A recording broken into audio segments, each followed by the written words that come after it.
I'm Ryan Walters, that other podcast host that you hate the most, and you're listening to the Hidden Oaks Overdose Football Fix.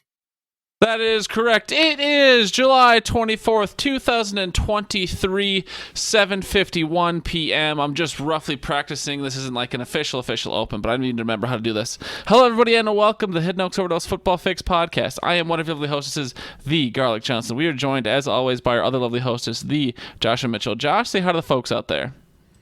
Hi, folks. Nailed it. We appreciate everyone who participates with us in our Discord. It can be a lively bunch, and will only kick up as the football season draws near, and dear for some of us at least. But we do greatly appreciate people who chat along with us in the Discord. Josh, how you doing? How doing? I'd say I'm doing pretty good. I don't even remember the date of our last podcast, but it's been at least a month, maybe a little bit over a month. But I think in that time I've joined the softball league, and the team, I guess. I've become one of the more prolific bats and the least prolific glove on the entire team. Not a bad combination. Well, that's debatable. All right, one of the least prolific gloves. How about that? Bottom three? Okay. I would say bottom... You're kind of in the mix for bottom 10. Well, I appreciate that with all 12 of us on the team. But yeah, what's been going on in your life the past month, Josh? Obviously, you have a child and you work a full-time job. So, these aren't the days where things were moving and grooving and, super high excitingness. But what have you been up to the past month or so the people know? Well, been putting in the hours in the fantasy football research. Got a whole lot of time on my hands when it comes to that. People say having a kid's busy. It's not. It's pretty simple. I advise everybody to go out and buy one or two. The whole softball thing, yeah, I'm happier on the team just so you can witness some of the things that Nikita and I are talking about when it comes down to why oncoming traffic is so appealing on Sunday evenings after we play. Josh. Yeah. I do think that it's my time to put in my application for a pitcher. Not that Casey she had a rough night last night, and she's usually better than that. But I'm ready to come out of retirement and dust off that old golden glove on the mound. When was the last time you pitched regularly? Don't ask that question. Okay. Let's just know that I could blow a candle out without knocking the candle over. Throwing a softball. That's pretty impressive. I got to give it to you, Josh. No, I've pitched once or twice. Okay. Yeah, I mean, I think the only reason Bradley would complain about that is because we play co-ed, for the people who don't know. And Bradley would complain, oh, that's one of the women's positions. But I don't know. That's why men pitch on every other team that we play against. But, hey. Don't look at me. Okay? This is what Bradley says. And he is currently the owner, player, coach, okay? But it sounds like people are coming for his throne. Anywho, so you're doing good. That's good. I'm doing good as well. You ready to get into it, or do you have any other sound bites other than that fucking... sorry, now I remember what I want to say. That ump from our second game, he would not call anything a fucking strike, dude. That was brutal for Casey. Like, I know she may or may not have struggled a bit. Not that I definitely would have done worse, but that ump was not giving us any leeway at all. Everything was a ball. At least 2 or 3 of their batters would just stand there. They had no intention of swinging. They just held the bat. It was kind of annoying. Yeah. No, it gets to the point, Nikita and I talked a little bit about it, and I have my thoughts on it. Like, yes, you kind of want to play to the strengths. Like, the most important position in kind of this league is going to be pitcher, because as long as the ball gets put in play, the odds are you're hoping somebody can make a catch. You can, make a play somewhere. But if you walk people, especially guys, they go straight to second, and then a girl can go to one. And they scored, of their 18 runs or whatever, I think they got 10, 11, 12 of them on just walks alone, which you can't have. So it's like, once that kind of, and then obviously, like you said, that ump strike zone was tight. So you got to switch it up. Just get Casey, some breathing, a chance to breathe so she's not in her head next week. Like a toiga. But yeah, that was brutal. But we only scored like 1 run ourselves, so it's not like we would have done much without it. We scored 3. Okay. Anywho, all right, you ready to get into the show? It's already been 5 minutes somehow. At least 5 minutes of recorded time. All right, well, Josh, this is another loosey-goosey podcast. Although the preseason schedule is upcoming, I wanted to date that out before the show, but I forgot. But I think mid-August usually is when we start going with our roughly weekly schedule. And then before you know it, we'll be back in the swing of things. Training camps are already starting. I don't think they've all started yet, but certainly rookies are reporting, and some training camps I think are underway. Anyways, football is on the horizon, Josh, so I know we're all kind of feeling it here. We're all starting to get the itch. But I think a great thing that kind of supplemented that itch or gave us, scratched that itch for a little bit a couple weeks ago was that quarterback show that came out on Netflix, followed Kirk Cousins, Patrick Mahomes, and Marcus Mariota. I think everyone kind of agrees it was a good show. For me, I wish the show would have gone a little bit more behind the scenes and less game recappy, but I understand why they had to do it. They're trying to make a show for a more general audience. But I think the show's got pretty good reviews. I don't know about, critical acclaim or not. I don't know what the critics say, but I don't know if I care what they say. But how have you felt about the show? Yeah, I think you've watched, most of the episodes, 6 or 7 of the 8. So I guess what are your impressions? What are your thoughts? How do you feel about the quarterback show on Netflix? Yeah, I feel like you said, it's a little bit too recappy at times. I think they did a good job of producing it, though, showing a little bit more of the off the field life for some of the guys. But then they also, I don't want to say they painted some of them in a negative light, but I don't know. Just, it seems I'm not complaining. It's hard to say because to me, it came off as Patrick Mahomes has that egotistical look, but then I try to think of it as both sides. Like, are they asking him questions? And the reason he's saying, I did this, or I'm doing this, or it's me that does this. Is he answering it that way because he's asked the question off camera and then he's responding and that's what they're showing? So it's just kind of like, well, does he actually go around saying I'm doing, or I did this, I'm this good? But I don't know. And then Kirk obviously didn't get any benefits from getting, like, all of his game recaps were him getting sacked, it seemed. The only saving grace for him is that it showed that he's genuine in everything that he does.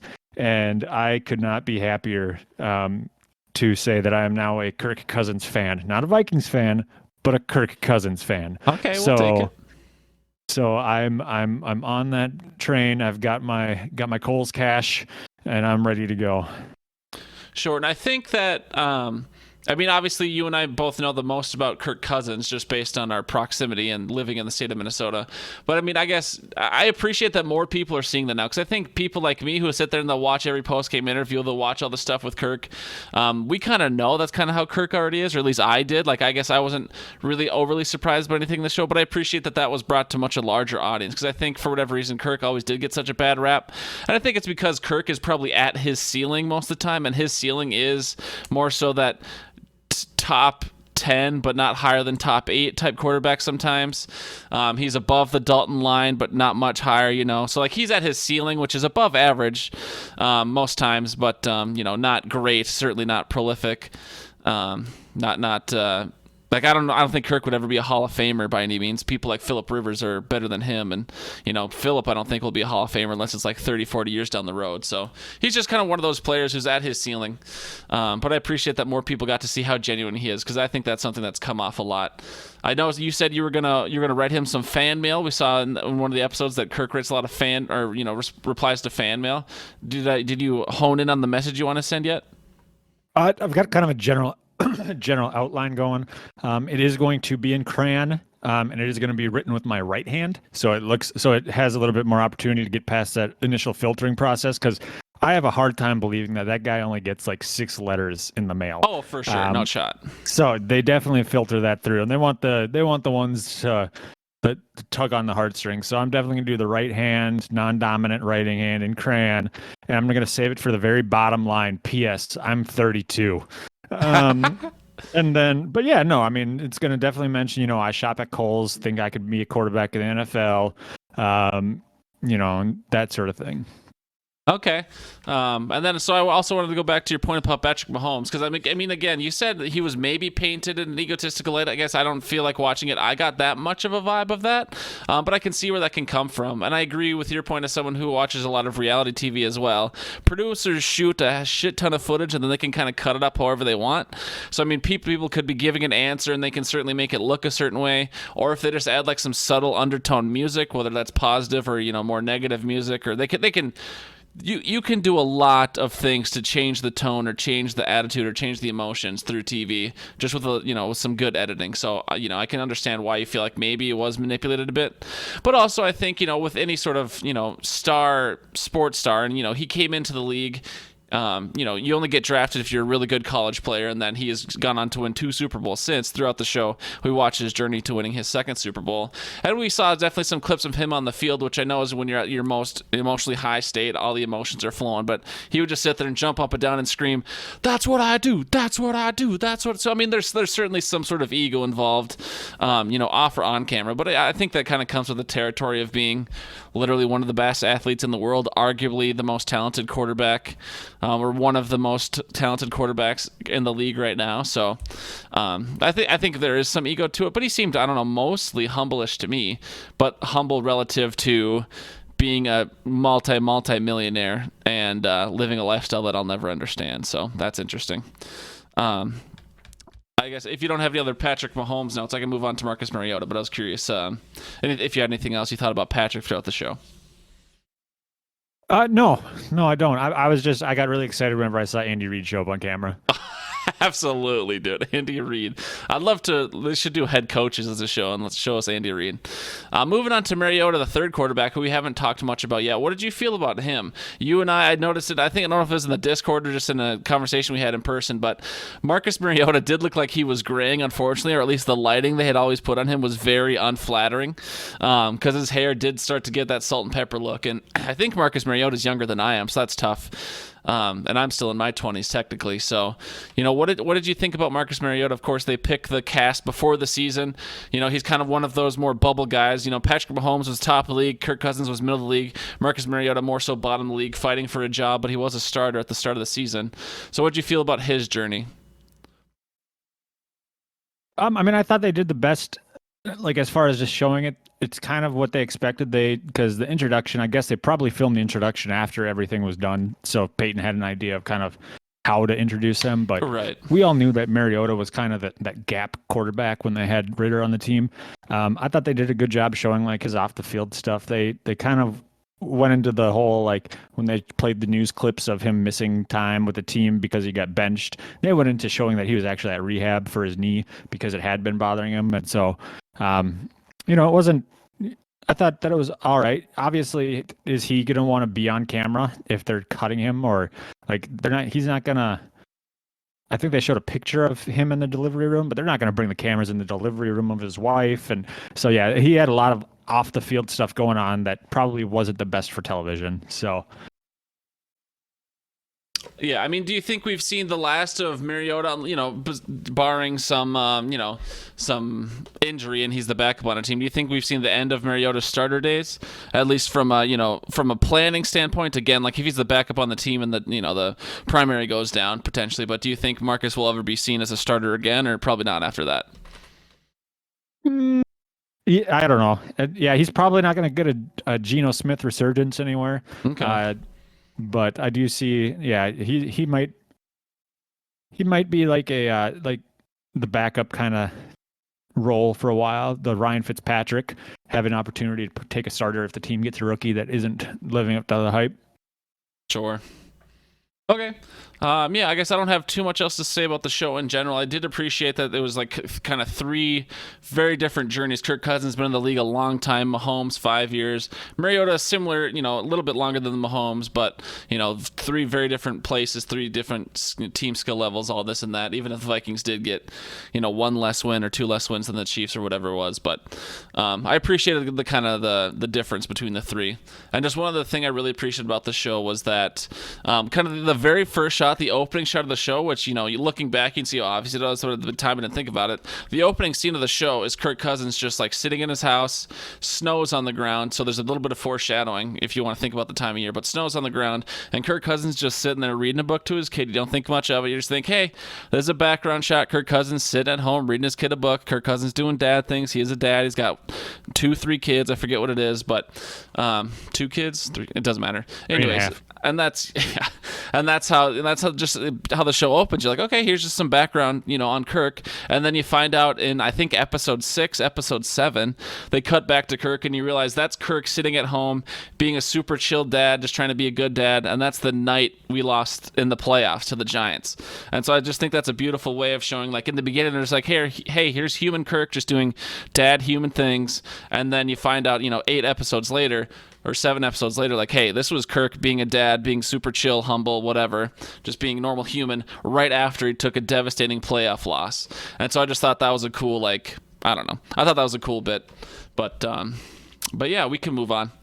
One other thing with quarterbacks I wanted to talk about was the quarterback position. I think I had seen a Reddit article or a Reddit link, whatever, a story on Reddit maybe a week or 2 ago about how last year the trend was most winners. They had some stats. I don't remember what they are. It's not really important to the talking point, but most winners in ESPN or most winners in Sleeper, like a good chunk of champions from last season had either Patrick Mahomes, Josh Allen, or Jalen Hurts on their team. And those were, 3 of the best quarterbacks last year from a fantasy perspective and real football perspective. But, for so long, people have been punting on the quarterback position, but now we're trying to see a much more large tier break, if you will. Like the old adage used to always be, just, punt on a quarterback when you're drafting if you're a seasoned pro.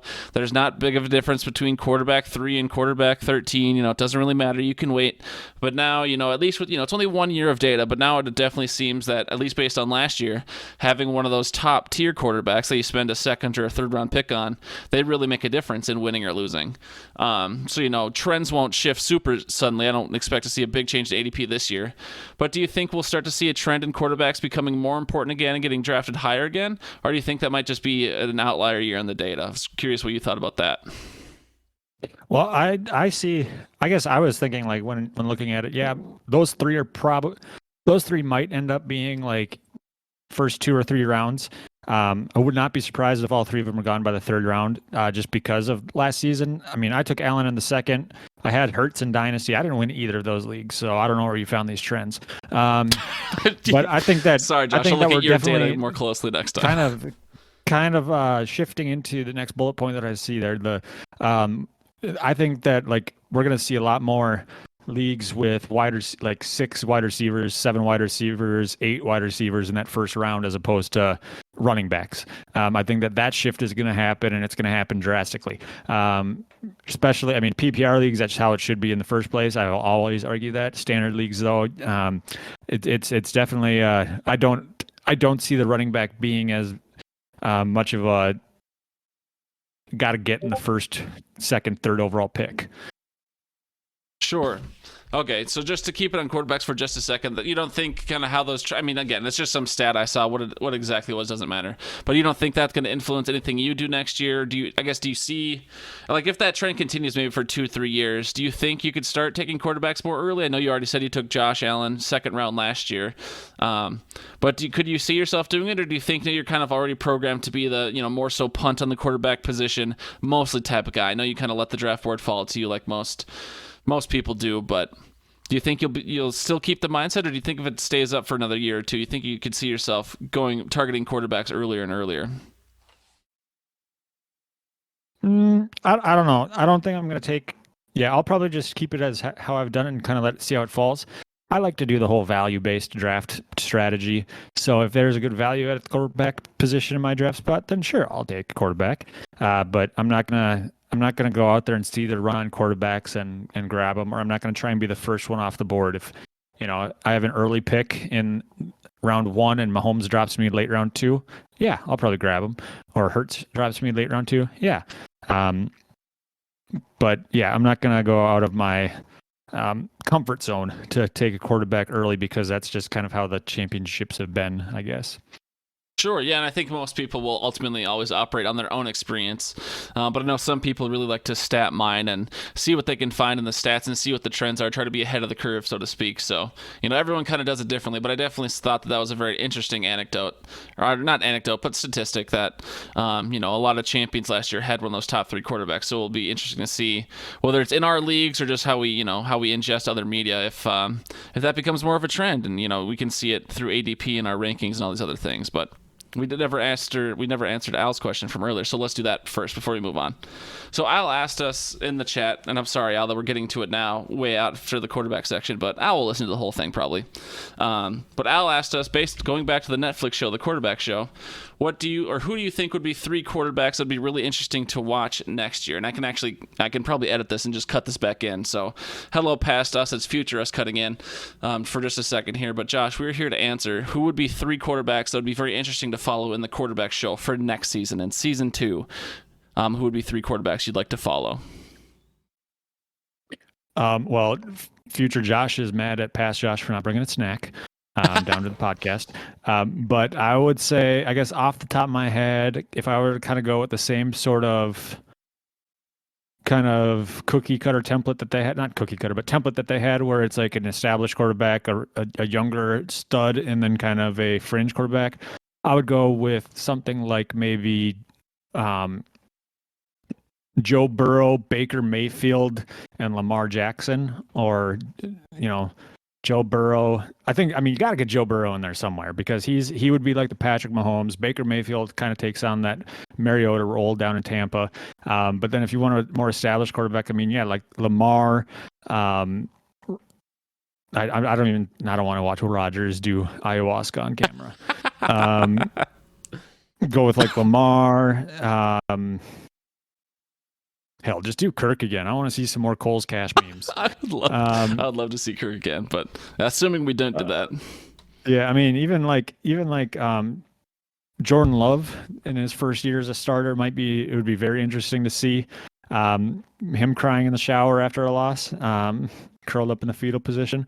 But I don't know. I think for sure Joe Burrow and Baker Mayfield would be 2 of the ones that I did vote for, but then like having a third one in there as a surprise would be fine by me. How about you, Gar? Yeah, I'm thinking about it. I think someone like, obviously, super selfishly, I would like to see Herbert. Herbert's in the same class as Tua and Burrow, so he's young enough, still in that rookie contract. So I would love to see Herbert as kind of the younger stud, certainly not to the same caliber of Mahomes, but I think Herbert would be good. I think if you're trying to look for someone who's more similar to Kirk, maybe a step below Kirk, but maybe someone like Dak or Derek Carr, I think would be interesting as more as that middle. Black Kirk Cousins. That's what they say. I think that would be a very interesting middle tier option on teams that should be good. I think people have more faith in the Cowboys than the Saints. Cowboys will not win any playoff games, but they will very usually get to the playoffs. And then I think someone like Jordan Love, I hadn't thought about that one, but I think Jordan Love would be very interesting. Or Daniel Jones, or there was one other person I thought of and I forgot. It doesn't really matter. So I will stick with like Davis Mills or Jordan Love or someone like that. Do we go with Jared Goff just so we could have MCDC on camera all the time? I would love that. But yeah, I think I'm down for Jared Goff as well, but I think he'd be in the same like Kirk Cousins, Derek Carr arena. So I'll go with my official answer will be Justin Herbert, Derek Carr, and Jordan Love, because I really like that Jordan Love answer, honestly. So not that he needs any more cameras on him, but we can move on. I will take this time to move on. Josh, you already touched on running backs, and it was another bullet point here on the list. Both in real life and in fantasy, the running back market, the running back landscape is changing dramatically. Since we're still talking about fantasy right now, we'll talk about that first.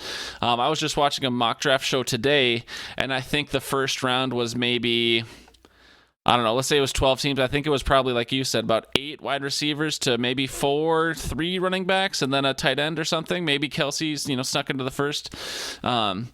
But, you said in PPR leagues that should be the case. In half-point PPR, or do you think just in general people are trusting running backs less? Or what do you think are big contributing factors to that trend of just, running backs not being the first 6 picks off the board like it used to be back in my day? I feel like it's got a lot to do with the fact that it's all teams are running back by committee now. Like you're seeing, I mean, I guess the big one was, it's no longer the case, but in Cleveland, Nick Chubb, Kareem Hunt. I would draft Kareem Hunt in round 10, and he would put up solid numbers for the games that he plays. And then round 10 is probably too late for that, but I get what but then mean. you see like there's only one or two bell cows, and it's like Derrick Henry, and I guess I don't know. I wouldn't consider CMC a bell cow in San Fran's lineup when he was in Carolina. Yeah, Saquon might be, but everybody else is kind of leaning towards that. Running back by committee. Even Aaron Jones is a 50% less than that ball carrier now. So they like the fresh legs aspect, and I think that's why wide receivers are getting a little bit more of a look, because it's a pass-friendly league, and you get the number one guys who are going to be the number one guys. I mean, okay, so let's put you a hypothetical. Let's say you got the first overall pick or second overall pick. You're a super early pick this year. It's a half-point PPR league, so not full-point PPR, so maybe it's a little closer for you. So let's say you're the first overall pick. Do you take CMC? Do you take, one of those bell cows and secure them? Or do you go Justin Jefferson, Cooper Kupp, Jamar Chase, Tyreek Hill, someone like that? What do you do if you're first overall?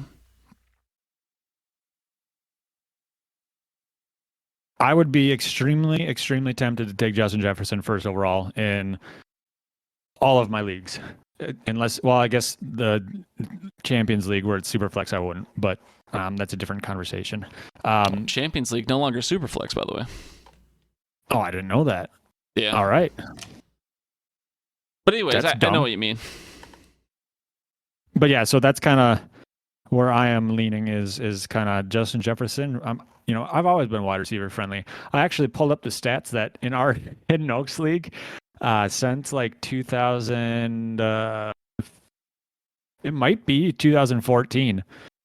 I've had Devontae Adams every year except 2015. Interesting. Okay. Yeah, and just because that's just how the draft board usually falls. It's like I'm in the 8th, I'm in that middle slot, and I'll usually take him there. Interesting. Okay, but so you'd be super tempted to take Justin Jefferson. Let's say hypothetically, this hypothetical is couldn't work out in reality. But let's say you're the second overall pick, and somehow Justin Jefferson and CMC are both gone. Obviously, that's not how it works. Or we could say you're the third overall pick, and those two players are gone. Then what do you do? Then it would be, then I'd probably be looking at like a, oh, that's a good one. I know. That might be a good spot for, I know I said that only 3 running backs would be gone, but Saquon with his year last year, wanting Josh Jacobs. Do you mean that? No. Okay. Yeah, it is just an interesting conundrum though. So we're really starting to debate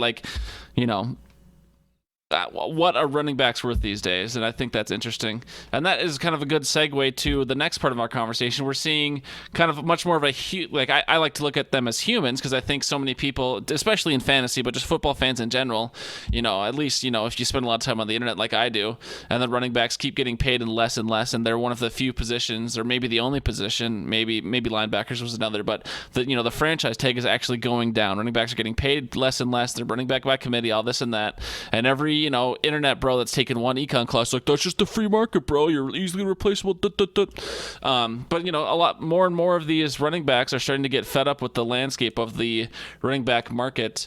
And I guess generally, before I ask you, or I have a couple more specific questions, but generally, what do you feel about that? What do you feel about the role of the running back? Because I think you and I would both agree, as people with good football knowledge, that the running back is an important position. But certainly these bell cow type players, are not they're not getting the premium they once used to. So how do you feel about the landscape of the NFL, the landscape of running backs in the real NFL, and do you think anything should be done about it, or that's just the way it is, or how do you feel about the whole deal? Well, that's just the free market, bro. It's just how it goes.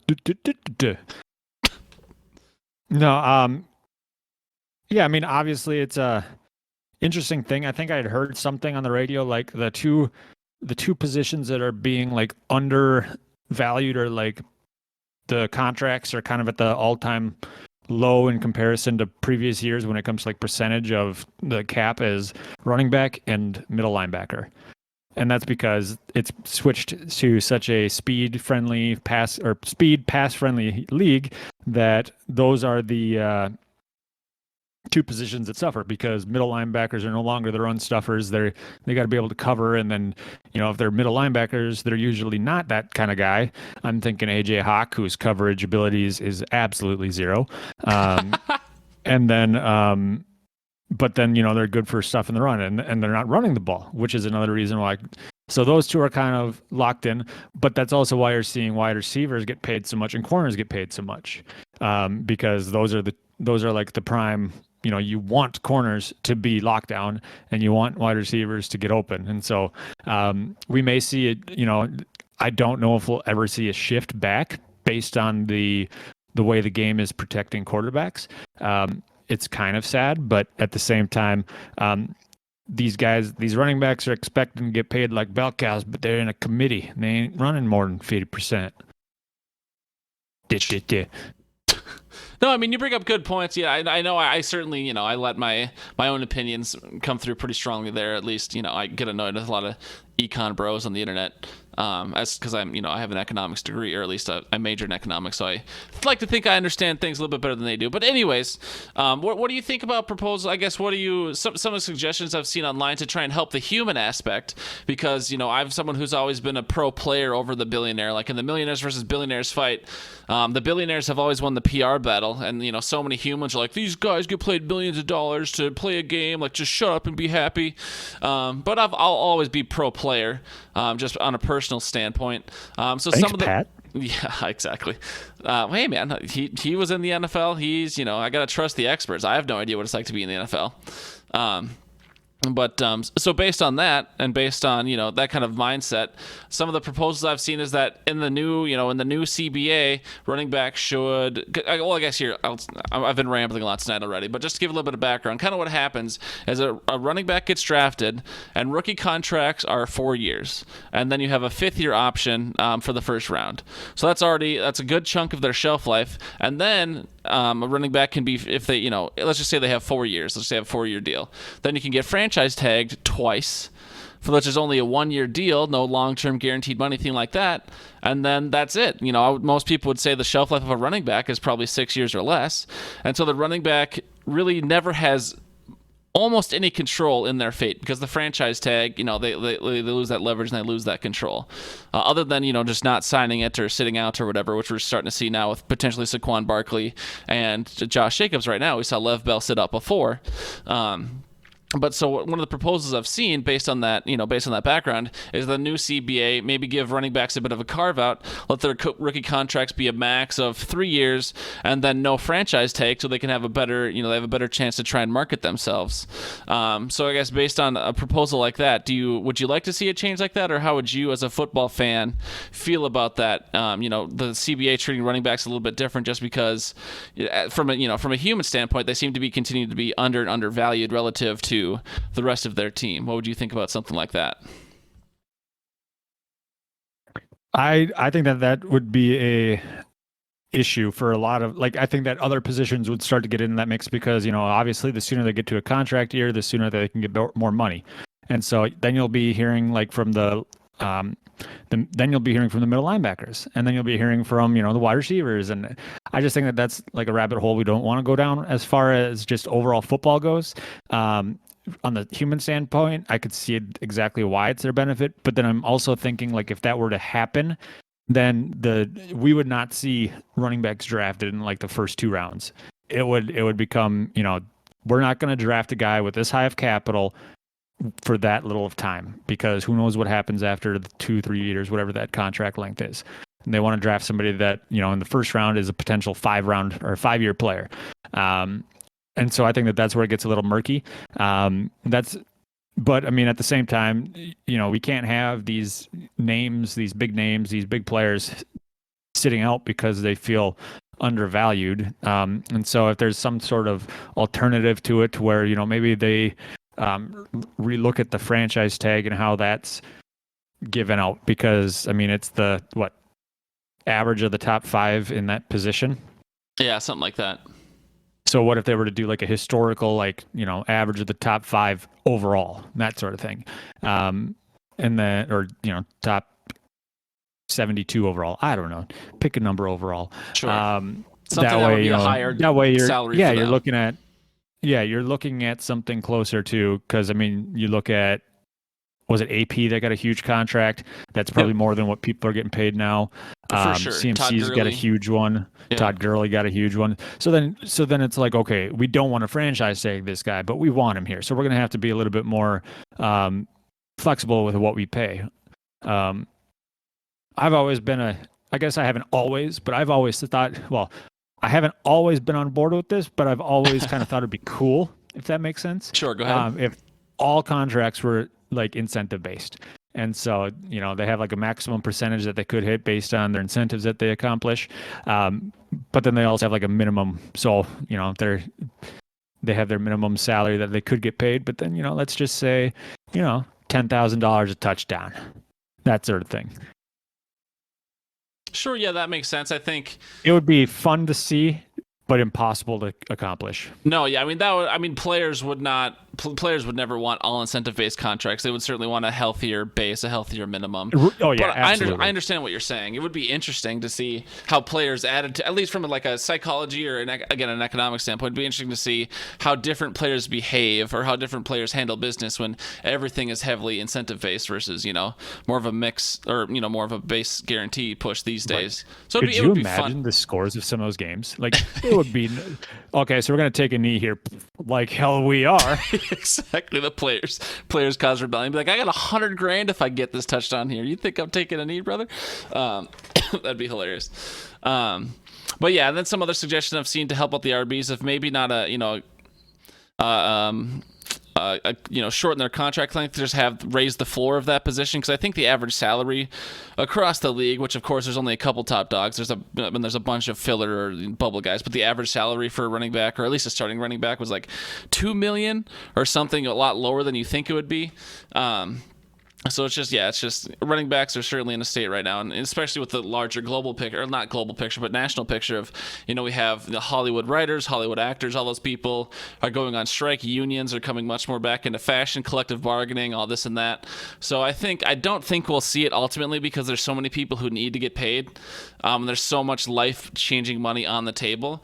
But like, if there was the only way for the running backs to make a mass change is they would have to collectively sit out. Like, you would have to see the 10 top dogs or 8 of the 10 top dogs, or like so many running backs get together and either literally sit out or do a quote-unquote work slowdown. Like, Josh, an example I can relate to you, we saw that in Scrubs when, Carla and all the nurses did like a grand slowdown. So they like show up to work, but then, they work very slowly, right? So the running backs would either just, they'd go out there and take a handoff and fall, or they would show up to work, quote-unquote, go through the motions, but, they wouldn't be satisfying anyone, or they'd just be benched and all this and that. So that's the only way we could see it change, but I think it'd be really neat to see something like that, to see collectively the running backs get together and try and stand up. Whether you agree with them or not, I think it'd be interesting to see them try and, get quote-unquote treated better. I know they're millionaires playing a game, getting paid lots of money, but relatively, I think if you were in the running back's position trying to put yourself in their shoes, it would be very interesting I think you'd be much more empathetic to their position. And I know it's tough with sorry, go ahead. No, I was agreeing with you. Okay. And I think it's tough because in a salary cap game, it's a zero-sum game. So if one position gets paid more, the other position gets paid less relatively, unless you keep everyone's percentages the same all the time. And then the salary cap does go up over time, so people could get paid more money. But if you're, on a percentage basis, if you're getting more percentage, someone else is getting less. So it's a tough situation all around for sure. But I'll always be pro-human, pro-labor. I shouldn't say always, because that is probably a new trend for me in the past 3-4 years. But going forward, until I have reason to believe otherwise, that's kind of the human I'll be. So it's just interesting to see, because they just recently had Austin Eckler hosted like a Zoom call and had like eight or 10 starting running backs on there, and one of them did talk about like, not faking injuries, but like really nursing or hamming up injuries. So the running backs are getting together and talking about it. Will they ever execute something like that? Probably not, but they're certainly making noise to try and get taken seriously, and it'll be interesting to see over the next year or two if the running backs do anything to try and better their situation or not. Yeah, and so they're more so like not necessarily the overall contract number, but the guaranteed money, since we're seeing that get tossed out everywhere, correct? Yep. Okay, so yeah, I'm looking at overthecap.com, Yep. which has like contract information, and so the running back contract history. Zeke has the most. That was just because Jerry Jones was fanboying over him. Right. Todd Gurley's. So yeah, Zeke at 50 mil, Todd Gurley's at 45 mil, Christian McCaffrey's 36 mil, Adrian Peterson's 36 mil, Le'Veon Bell was 35, Alvin Kamara 34. But then when you're looking at the average cost or the average per year as a percent of the cap at signing, 8% for Zeke, 8% for Gurley, 8% for CMC, 11.8 for AP, 7 and 7 for like the rest. And so those are, Those are the biggest names. Yeah, those are the biggest names.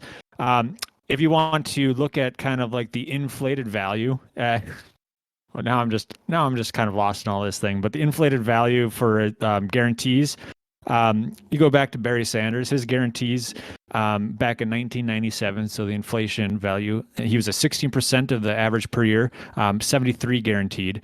AP in 2011, 67 guaranteed.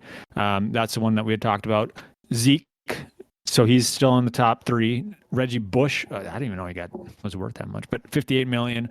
Emmitt Smith, 57 million. Todd Gurley's there. So yeah, you're seeing some of those same names in the top 10, 11, 12, but most of these running backs, as far as with the inflation in there, are early 2000s, 90s. So yeah, we're seeing a kind of shift back. Whereas with wide receiver, it's 14%, 15%, that sort of thing. Yeah, there's a couple tweets that we can move on here in a sec, but one of the couple of tweets I've seen that have really made waves. I forget his name's like Matt something, Matt Miller, Mike Wheel? something. Sure, I don't know. But there was a tweet. I think it said he was like, "Here's the strategy, or here's how to do RBs. Draft an RB. If they're good, franchise take them for 1 year." Rinse and repeat. So it's just, it's just like the cycle. Draft an RB cheap, tag them if they're good for a year, cut them, draft an RB. And so that made some waves. And then Austin Eckler also made a tweet. He's like, when I see someone like Hunter Renfrow, a backup wide receiver, making more money than me, a starting running back who has, all these touchdowns, all these stats. I don't know how much he bragged about himself or not, but he's basically saying, I'm a starting running back. I do all these things. Hunter Renfrow, backup wide receiver. That guy makes more money than me. That pisses me off. And so it's just, there's always going to be, the market's never going to be perfect. But so those are just some tweets that have really, really taken some of the internet by storm. So that's interesting. But we can move on. I don't really have a good segue into this next bullet point, but it's definitely come up for me because I'm the commissioner of the league, and I've been thinking about this. And you just saw one of the sheets today, and there hasn't really been much suggestions. One I'll talk to you about in a sec for the Hidden Oaks League, but it's rule change season, and the segment start time is, we'll just say it's 38:55. But for me, as the commissioner of a bunch of leagues, it's rule change season, and so I'm getting those texts sent out. And fantasy doesn't really reinvent the wheel that often. Sometimes cool new additions come up, but not too much. I think this year I'm most excited about decimal scoring for kicking. But Josh, thinking about rule changes for fantasy, we're pretty honed in our leagues at this point. We're pretty static, but any rule changes you like to see out there? Anything you wish would be an option for more leagues? When you think about fantasy, which do you think would be some cool rules that we currently have that you enjoy, or some you would really like to see in the future? I don't know. I do wish that I will not name the Victoria's Secret League in this, but I do wish that they would update to a more conventional scoring instead of what the mass majority of people can call standard is no longer standard. Sure. I wish they'd update to PPR, half PPR, tiered PPR would be ideal. Kind of that tiered PPR would kind of be easy for the old timers that are just absolutely against it, Walters. But I do think that might be my only gripe is that I still have to factor in standard leagues when it comes to draft boards. I have to have 2 different sets of plans because I can't do one for all of them. Sure. Yeah, and I hear what you're saying. I guess one thing that came up with Al, I think I don't know if he was in the Discord chat or text message between him and I, but he had, if something we've adopted in the last couple of years in a couple leagues is an extra game against the median, where if you're in the top half of scoring, you get a win. You call it double headers. If you're in the bottom half of the league, you get a loss. One thing Al proposed that I thought would be interesting is the kind of a very similar concept. You have your head-to-head matchup, and that's a win or loss. But then it's best ball versus just against the median. So if you would have won your same matchup in a best ball format, you get another win. Or if you would have lost in the best ball, you get another loss. Do you think that would be interesting, or do you think that just hurts the better teams, or what do you think about a setup like that? Because I thought it was an interesting idea. I'd never do it by hand, but if it became a setting, I'd certainly try it someday. I was just gonna say that I would say I'd probably vote yes for something like that if it were doable without human error as a possibility. But if it's something that you have to do by hand, then it's just I'm not gonna make somebody take that time to go through all the rosters and do that unless it's me going through it and I get to cheat. There you go. Okay. Yeah, and I didn't think this was going to be a big bullet point because I wasn't sure how many things we could talk about. But one thing I want to talk about it's almost like a live production meeting or a live league discussion, because I haven't gotten a single, usually in the years past, I always get some suggestions on how to improve the Hidden Oaks redraft league and this and that. And I haven't gotten a single note from anyone yet this year.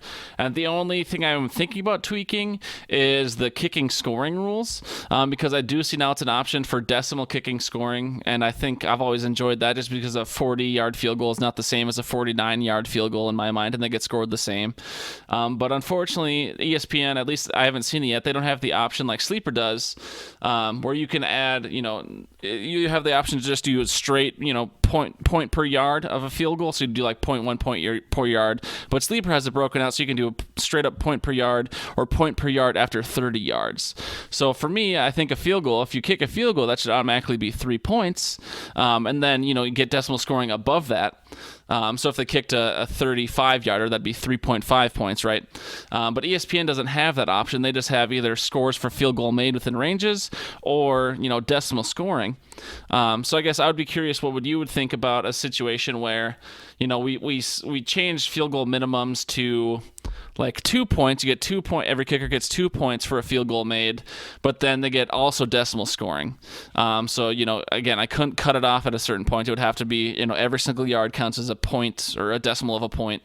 But so let's say, I don't know, 2 points for a field goal and then 0.1 points per yard. So then that would be a 20-yard field goal would be 4 points. How, that something like that appeal to you? I guess I'm trying to find that balance between giving the kickers their fair points for scoring football points, but then balancing it with the decimal scoring of yardage. How would you feel about something like that, or what would you suggest?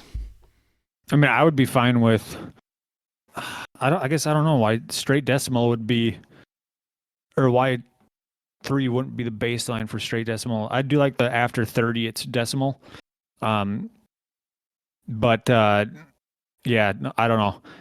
That's a tough one. I'd be interested. It would be interesting to see kind of how it goes. That might be a Champions League rule make. I guess I didn't see it in the vote, but no, I mean, I called it out in the Champions League for sure, and that's exactly where we would go, is it would be, decimal scoring after 30 yards, but ESPN doesn't have that option, unfortunately, so I'm saying if we wanted to, that's why I brought it up. So it's in ESPN, because they don't have the after 30-yard option, which is stupid. ESPN they have lagged behind in options for years, but, and we don't have to make that change this year, but I think decimal scoring is cool, so I'd be curious how we would try and find that balance, and do you make just a field goal worth 1 point, so then a 10-yard field goal in total would be worth 2 points, but then a 25-yard field goal would be worth 3.5 points.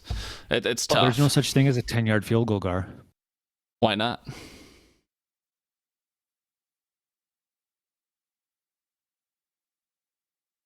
Because the end zone's 10 yards deep. I mean, okay, well, whatever.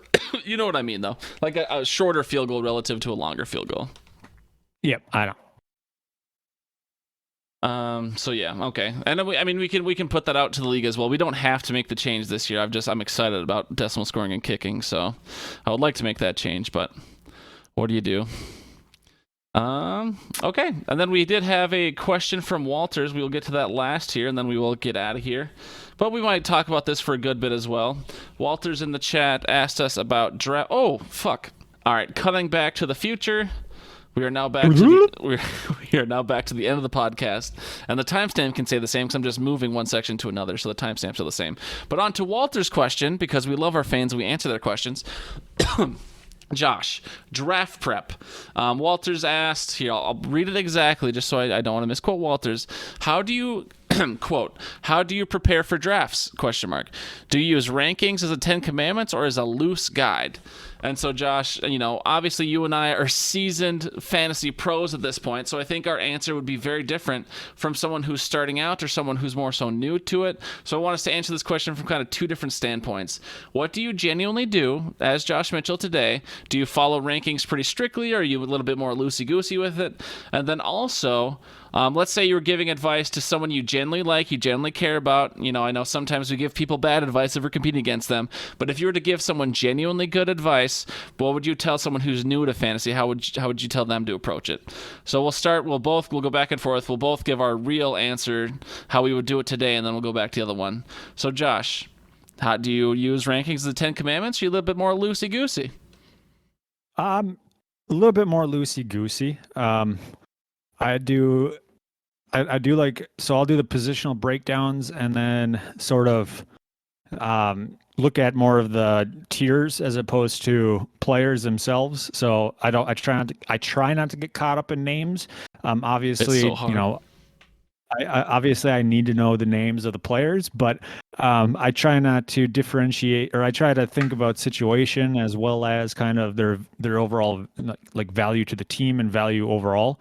And so like when you're looking at guys like Devontae Adams, even now at the Raiders, last year he was a wide receiver 2 in PPR, wide receiver 3, and because he was like their only wide receiver, and their run game was solid, so he had more opportunities to get open. So he's got that value, but then he's not, like, he's considered old. He's on a team where his quarterback's question mark, which has been the case for a while, I guess, depending on if you're a Rodgers hater or not. Sure. And so, like, is he going to be drafted earlier than, say, like Cooper Kupp, or is he going to be drafted earlier than Tyreek Hill or DeAndre Hopkins, or guys like that who kind of would fall in that same kind of tier of player? Probably kind of between those two. I don't know. I look more at the value of the player as opposed to just the name and the ranking itself. Sure. I'd give a similar answer. I think, I don't know if it was you or if I just saw it on the internet at a similar time, but I have really also gotten into the tiers thing. Giving maybe a little bit more info than I would want against, all the people that listen to this are competing against me in fantasy, but I really love breaking things down by tier. I think that really has helped me kind of know like what where, because I think back in the past I used to always struggle with, okay, do I want my third running back, do I want my second wide receiver, what's really the value difference? So then breaking down things into tiers, be like, well, this running back is still in the tier 2, but this wide receiver would be tier 4. It's kind of like all these different things. It's like it really helps me ground myself in how I'm approaching my draft. One great addition I know we both use, I don't know if I was using it before you or we started using it the same year, I don't think we ever talked about it much, maybe just trying to keep our competitive edge, but since it's not out this year because the guy's not doing it this year, I think I can talk about it and hopefully we'll forget about it by next year. But you and I know really loved beer sheets, and I think the guy who puts the stats together for beer sheets has done a really, really good job. And so that's something. He breaks it down by tier. He'll give you values. He'll give you auction values. He'll give you all these different things. And so I would say since the introduction of beer sheets, I have stuck closer to the rankings, whereas in the past I was probably much more loosey-goosey. Because beer sheets will not be available this year, I'll probably going back to be a bit more loosey-goosey. But with beer sheets, I think unless there was someone's situation I really hated, I would maybe eliminate a couple guys for myself. Otherwise, I would stick pretty closely to the beer sheets rankings because they had just done so well for me over the past couple years. So that's kind of my two-pronged answer. But because beer sheets aren't available this year, again, I'll be loosey-goosey, I think.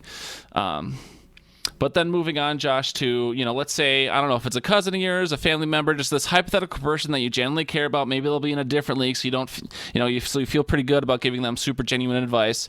How would you recommend kind of a rookie or a starter or someone with a skill level of Walters? How would you recommend they approach fantasy football as opposed to how you do it, since you have so many years of comfortability and experience? And would they be different, or would they be the same? Well, first off, Walters is going to come back with, I won the championship last year. I know that was a very intentional joke. Yep. But I guess as far as for advice for somebody new, I would just say try not to get too caught up in like positional streaks, because you'll see the run on quarterbacks, you'll see the run on tier 2, tier 3 players. You'll see the run on, sometimes you'll see the run on kickers and defenses before the last round or the last 3 rounds. But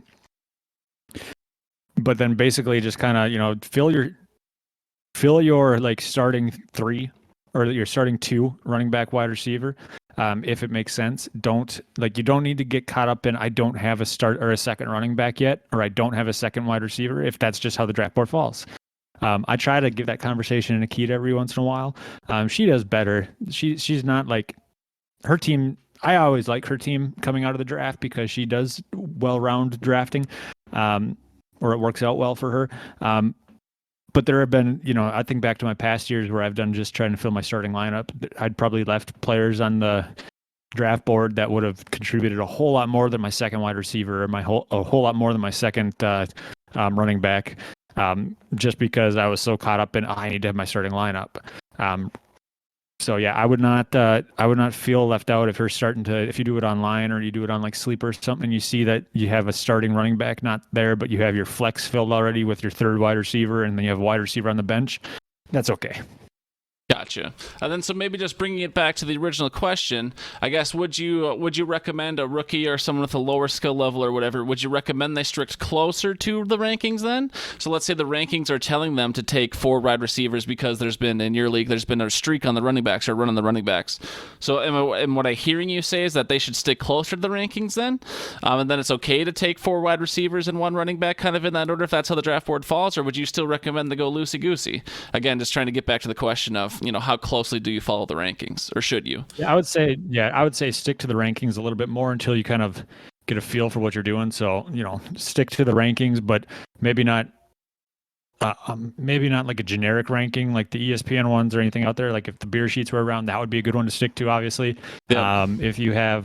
There are some ones out there where it's like a group, and it shows like the kind of the average draft position and how it can vary. So then you can see like sometimes, in that 3 to 10 range, or not 3 to 10, that's too big of a gap, but like the 3 to 6 range, maybe 4 of those guys are all drafted at their average draft positions 4.5 or 4.5 or 5. But, that's how the ranking works. So it's like, it doesn't matter between those ones. And so later on, it'll show like the standard deviation. That's what I was looking for. Ooh, good word. It's 2 words, dumbass. I said good words, fuck off. You know what I mean. Don't be so mean to me, Josh. I'm going to cry.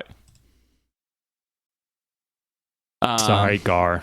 Yeah, I mean, but yeah, and then so to give my answer, I think I would recommend very similar. I would say if for a beginner, someone at a lower skill level or just less experience, I shouldn't even say lower skill level necessarily, because I think plenty of fantasy is luck, whether people like to admit it or not. I think I would recommend the same thing. I think I would say stricter to the rankings. I would definitely wouldn't tell them to reach on a quarterback necessarily, but I think for someone who's, has less experience, I think I would highly recommend they take a quarterback maybe earlier than some people would recommend. So that might be the one point where I tell them to deviate from the rankings for just a bit. But I think someone who's playing fantasy, who's a beginner, has less experience, I think they would have a much harder time playing that waiver wire, trying to play that game with, who's the best quarterback, or trying to pick up a new quarterback every week or every 2-3 weeks. It's like, I think someone who's more of a beginner, their life would be so much easier as having a set and forget quarterback, except for a bye week or an injury or something. So I think I would stick with you. I would say stick to the rankings, but I think for someone earlier on, I think I would say get a quarterback earlier if you can, unless they're super far down the rankings. I think they would just benefit from not having having to play that switch around game every week. And then I think the base advice I always give to everyone, regardless of skill level, is at the end of the day, you should take your guys, because fantasy is going to be way more enjoyable if you like your team versus you drafted someone you don't really even like, but you thought you had to because of the rankings. So yeah, I would, rambling a lot, but stick to the rankings as best you can, but maybe get a quarterback early and ultimately pick the guys you want on your team, and you'd be happy watching week in and week out, because if there's nothing worse than losing with guys you didn't want on your team anyways. So that's kind of how I feel about it. But yeah, Josh, we somehow filled out an hour. How do we feel? We always say it's going to be a simple show, just a couple bullet points, and we almost prolifically always get to an hour some way, somehow. But how do you feel about the show? You think it was a good show?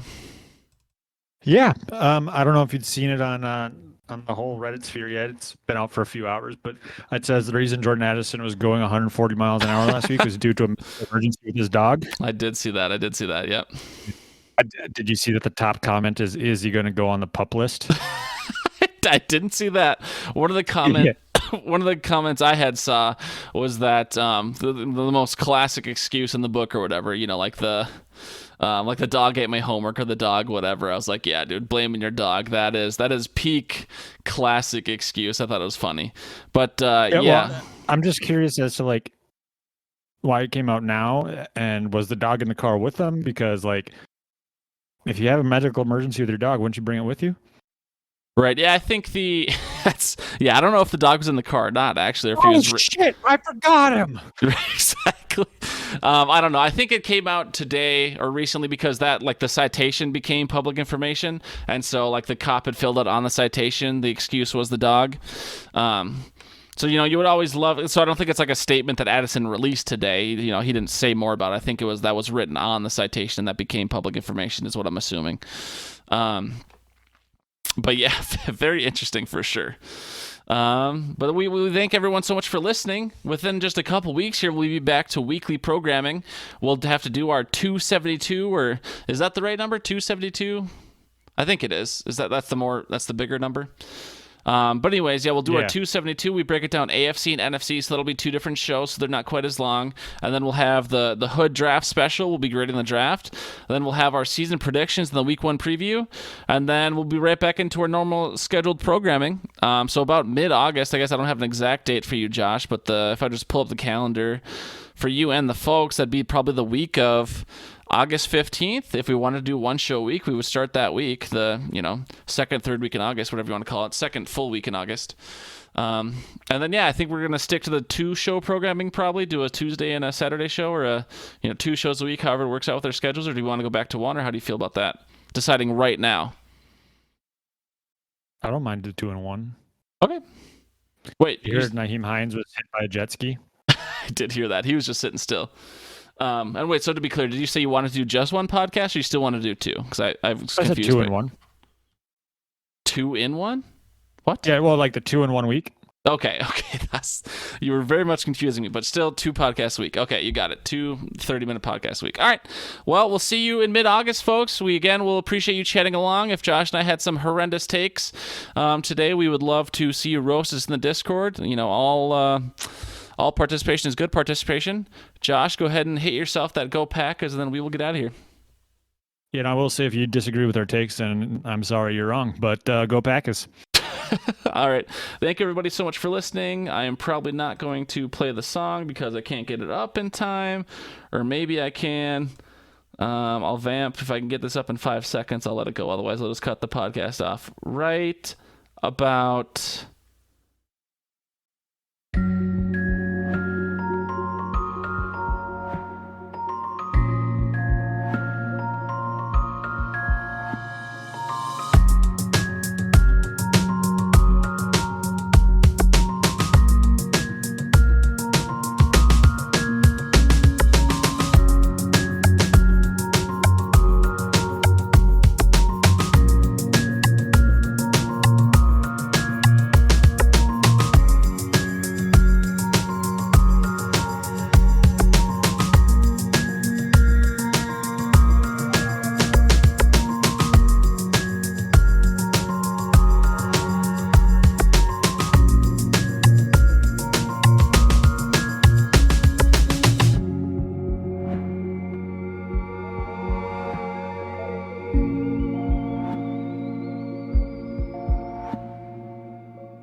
I just wanna fuck a dude. His tongue is so sticky like glue. I made his dick hard and it grew. His dick is so cool. Sucking on it right after school. His dick is all covered in my drool.